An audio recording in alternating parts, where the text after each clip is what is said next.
नमस्कार दोस्तों, एक बार पुनः आपका न्यू करियर एकेडमी में इस ऑनलाइन प्लेटफॉर्म पर मैं अभिषेक सुंदरा सर एक बार फिर से आपका भव्य अभिनंदन करता हूं। जिस प्रकार हम राजस्थान कला संस्कृति की प्रश्नोत्तरी लेकर आए थे, राजस्थान कला संस्कृति की प्रश्नोत्तरी आज हम लेके आए हैं प्रश्नोत्तरी भाग नंबर 7।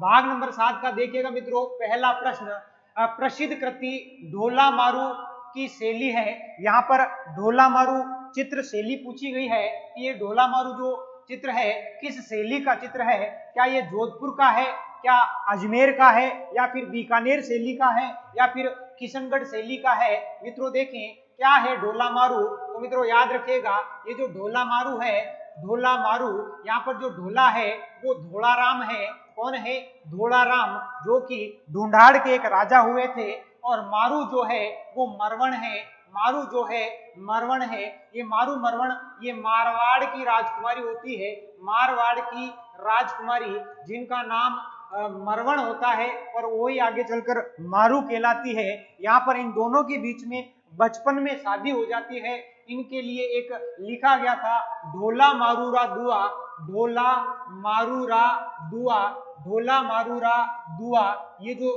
ढोला मारूरा दुआ जो रचना है ये कवि कल्लोल के द्वारा लिखा गया था।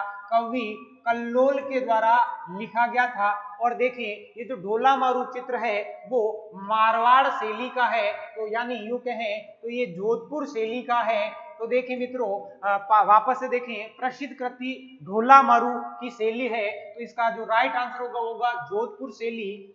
बढ़ते हैं अगले प्रश्न की ओर। अगला प्रश्न, दूसरा प्रश्न, चावंड शैली के प्रसिद्ध चितेरे नासिरुद्दीन ने रागमाला का चित्रण किस शासक के संरक्षण के समय किया था। तो फिर से देखें, चावंड शैली के प्रसिद्ध चितेरे नासिरुद्दीन ने रागमाला का चित्रण किस शासक के समय किया था। तो देखें क्या जगत सिंह प्रथम के समय किया था, या फिर अमर सिंह प्रथम के समय, या फिर संग्राम सिंह प्रथम के समय, या फिर भूपाल सिंह के समय। तो मित्रों देखें चावंड जो शैली है वो आखिर चावंड कहां पर है। तो चावंड मेवाड़ राज्य का हिस्सा था। चावंड जो है महाराणा प्रताप की अंतिम जो राजधानी थी। और अगर बात करें चावंड शैली का जो प्रारंभ है वो महाराणा प्रताप के समय माना जाता है। मित्रों याद रखना, चावंड शैली का प्रारंभ या फिर प्रारंभिक काल किसके समय माना जाएगा। तो महाराणा प्रताप के समय मानी जाती है। चावंड शैली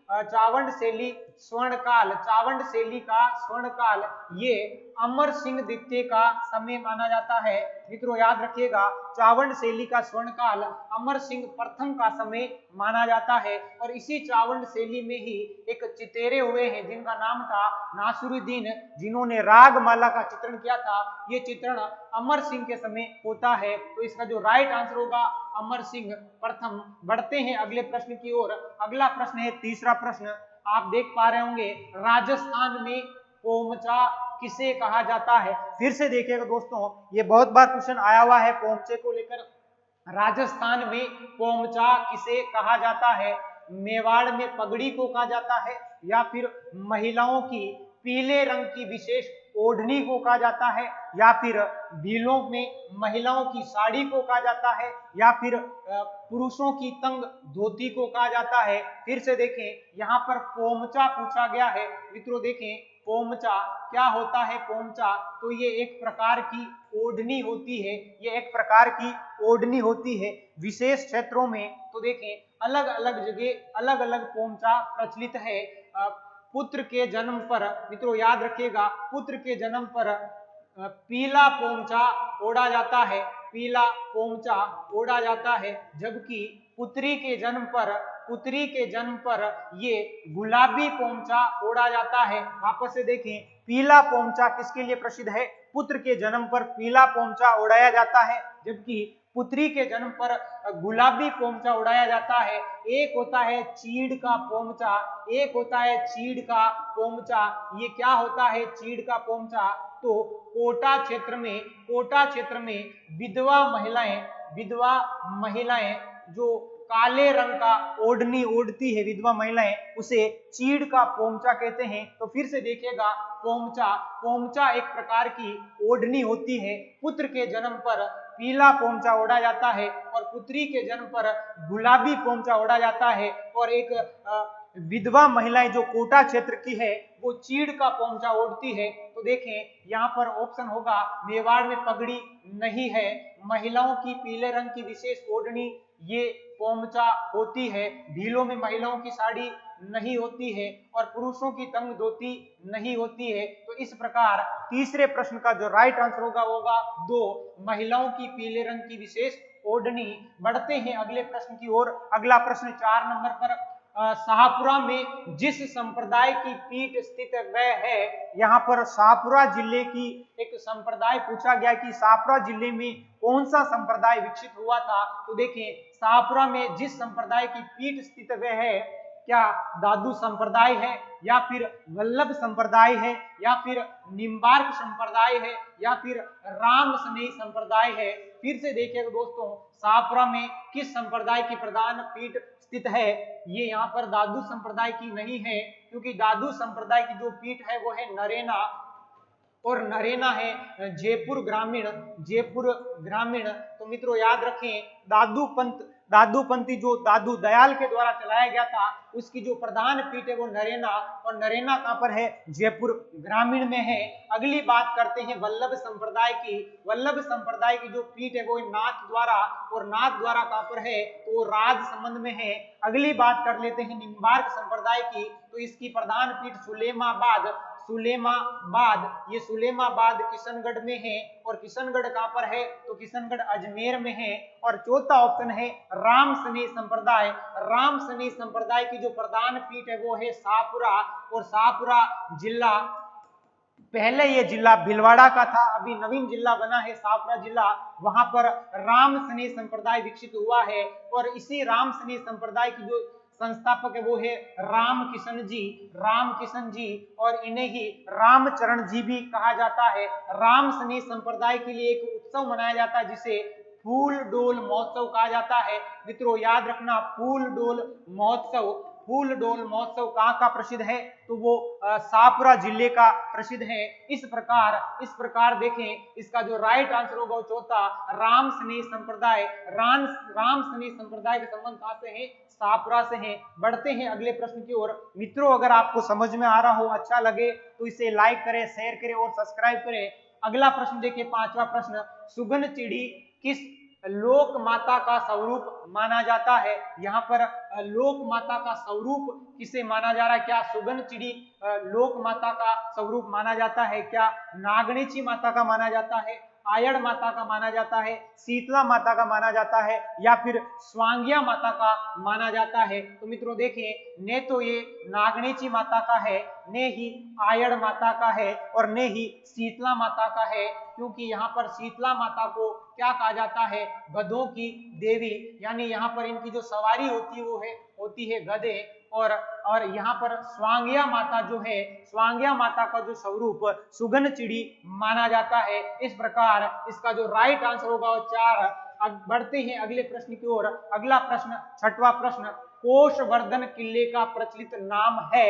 आखिर किस किले को, राजस्थान में किस किले को कोषवर्धन का किला कहा जाता है, यह प्रश्न पूछा गया है। इसका पहला ऑप्शन है बटनेर का किला, दूसरा ऑप्शन है विजय मंदिर का किला, तीसरा है शाहबाद का किला, और चौथा है शेरगढ़ का किला। तो देखिएगा, बटनेर के किले को उत्तरी भट किवाड़ कहा जाता है, बटनेर को उत्तरी भट किवाड़ कहा जाता है, ये भी नहीं होगा। विजय मंदिर का किला नहीं होगा, शाहबाद का किला नहीं होगा। इसका जो राइट आंसर वो है शेरगढ़ का किला, जिसे कोषवर्धन का किला कहा जाता है, और इसका राइट आंसर होगा 4। बढ़ते हैं अगले प्रश्न की ओर। अगला प्रश्न है 7वां प्रश्न, 29 सितंबर 2017 ईस्वी को किस बावड़ी को राजस्थान की किस बावड़ी पर 5 रुपए का डाक टिकट जारी किया गया। इन डाक टिकटों को लेकर बार बार एग्जाम में प्रश्न पूछे जाते हैं।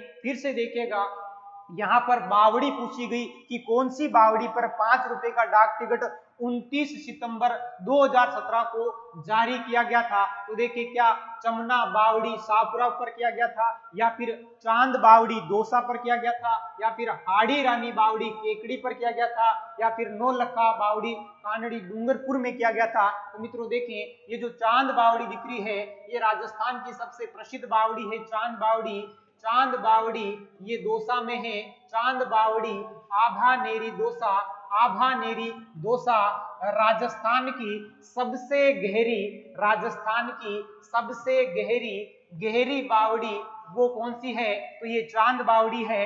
राजस्थान में प्रतिहार, गुर्जर प्रतिहार शैली में, गुर्जर प्रतिहार शैली में बनने वाली जो बावड़ी है, बनने वाली जो बावड़ी है, वो बावड़ी कौन सी है? तो वो बावड़ी चांद बावड़ी है।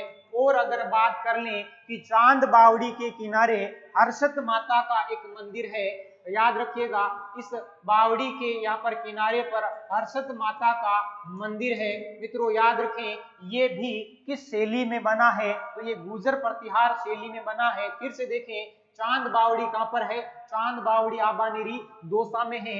ये राजस्थान की सबसे गहरी बावड़ी है। ये किस शैली में बनी है? तो गुर्जर प्रतिहार शैली में बनी है।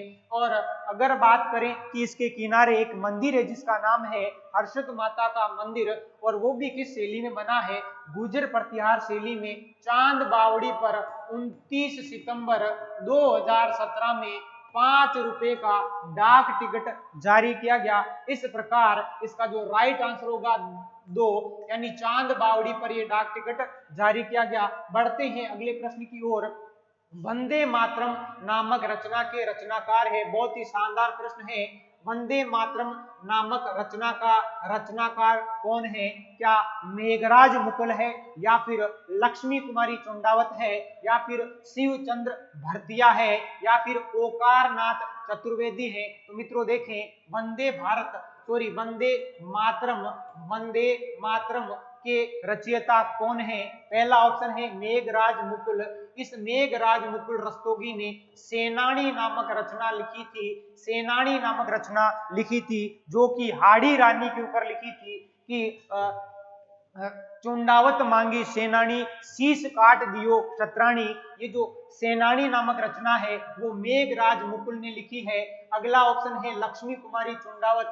लक्ष्मी कुमारी चुंडावत ने बहुत सारी रचनाएं लिखी है। साबास मारी जू, साबास मारी जू, टाबरारी बाता, टाबरारी बाता, टाबरारी बाता, कैसे करे चकवा चकवी बात, चकवा चकवी बात, कैसे करे चकवा चकवी बात। और लिखी है मूमल, और लिखी है मूमल। फिर से देखें, लक्ष्मी कुमारी चुंडावत ने साबास मारी जू लिखी है, टाबरारी बाता लिखी है, कैसे करे चकवा चकवी बात और रचना लिखी है मूमल। और अगला व्यक्ति है शिव चंद्र भरतिया। मित्रों याद रखिएगा, इस शिव चंद्र भरतिया ने बूढ़ापे की सगाई, मित्रों इनकी रचना याद रखें, बूढ़ापे की सगाई, बूढ़ापे की सगाई, और याद रखें कनक सुंदर, कनक सुंदर, और याद रखें विश्रांत, विश्रांत। ऐसी रचनाएं किसने लिखी है? शिव चंद्र भरतिया ने लिखी है। फिर से देखें, बूढ़ापे की सगाई किसने लिखी थी? शिव चंद्र भरतिया ने लिखी है। कनक सुंदर भी किसने लिखी? शिव चंद्र भरतिया ने लिखी है। एक और लिखी है विश्रांत। अगला जो ऑप्शन है वो है ओकारनाथ। ओकारनाथ ने लिखी है वंदे मातरम, वंदे मातरम। एक और रचना याद रखें, ईला ने देनी आपनी, ईला ने देनी आपनी, ईला ने देनी आपनी। ये रचना भी किसने लिखी है? ओकार चतुर्वेदी ने लिखी है। मित्रों फिर से देखें, वंदे मातरम नामक रचना के रचनाकार कौन है? मेघराज मुकुल नहीं, क्योंकि इन्होंने सेनानी नामक रचना लिखी है। क्या लक्ष्मी कुमारी चुंडावत है? नहीं है, क्योंकि इन्होंने लिखी है साबास मारी जू, टाबरारी बाता, कैसे करे चकवा चक्की बात, और है मूमल। शिव चंद्र भरतिया ने लिखी है बूढ़ापे की सगाई, कनक सुंदर और विश्रांत। ओकारनाथ चतुर्वेदी ने लिखी है वंदे मातरम, ईला ने देनी आपने। इस प्रकार इस 8वें प्रश्न का राइट आंसर होगा ओकारनाथ चतुर्वेदी। बढ़ते हैं अगले प्रश्न की ओर। अगला प्रश्न है 9वां प्रश्न। राज दरबार में पंक्तिबद्ध बैठने की परंपरा को क्या कहा जाता है? फिर से देखिए मित्रों, लोक राज दरबार में पंक्तिबद्ध बैठने की परंपरा को क्या कहा जाता है? इसे क्या मिसल कहा जाता है, या फिर हजूरती कहा जाता है, या फिर सामंत कहा जाता है, या फिर सिजदा कहा जाता है? तो मित्रों देखें, इसे क्या कहा जाता है? इसे ने तो सामंत कहा जाता है, और ने ही सिजदा कहा जाता है, और ने ही हजूरती कहा जाता है। इसे मिसल कहा जाता है, जो कि पंक्तिबद्ध बैठने की एक व्यवस्था होती है, जिसे क्या कहा जाता है? मिसल कहा जाता है। इसका जो राइट आंसर होगा फर्स्ट ए, मिसल। बढ़ते हैं अगले प्रश्न की ओर। अगला प्रश्न है 10वां प्रश्न, मौलाना अबुल कलाम आजाद, मौलाना अबुल कलाम आजाद अरबी फारसी शोध संस्थान कहाँ है? अरबी फारसी शोध संस्थान कहाँ है? यहाँ पर जिला पूछा गया है कि अरबी फारसी शोध संस्थान कहाँ पर है। तो क्या ये अजमेर में है, टोंक में है, भीलवाड़ा में है, या फिर जयपुर में है? तो मित्रों देखें, ये अरबी फारसी जो शोध संस्थान है वो टोंक में है, और इसकी जो स्थापना है वो 1978 में होती है। कौन करते हैं? तो ये राज्य सरकार के द्वारा स्थापित होता है। मित्रों फिर से देखें, अरबी फारसी शोध संस्थान जो अरबी भाषा के साहित्य ग्रंथों को संरक्षण प्रदान करता है, ये कहां पर है? नवाबों के शहर टोंक में है। और इसकी स्थापना कब हो जाती है? 1978 में होती है, और किसके द्वारा? राजस्थान सरकार के द्वारा। तो इसका जो राइट आंसर होगा वो 2।